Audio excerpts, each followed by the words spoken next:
Download this code from codegive.com, link in the description below. Understanding kurtosis in numpy. Kurtosis is a statistical measure that describes the shape of a distribution's tails in relation to its overall shape. It provides insights into the outliers in a dataset. Specifically, kurtosis quantifies whether the tails of a given distribution contain extreme values, outliers, compared to a normal distribution. Types of kurtosis. 1. Mesokurtic. This refers to a normal distribution with a kurtosis of 0. 2. Leptokurtic.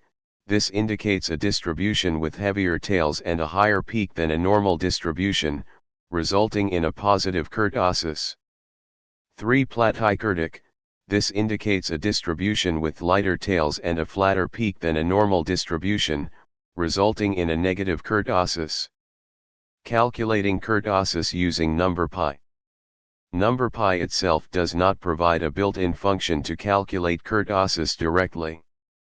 However, you can utilize the scipy.stats module, which integrates with numpy to calculate kurtosis easily. Installation. If you don't have numpy and scipy installed, you can install them using pip. Code example. Here's a step-by-step example demonstrating how to calculate kurtosis using numpy and scipy. Explanation of the code. 1. Import libraries. Import the necessary libraries including numpy for numerical operations, scipy for statistical functions, and matplotlib for plotting. 2. Generate sample datasets. Normal distribution, generated using np.random.normal.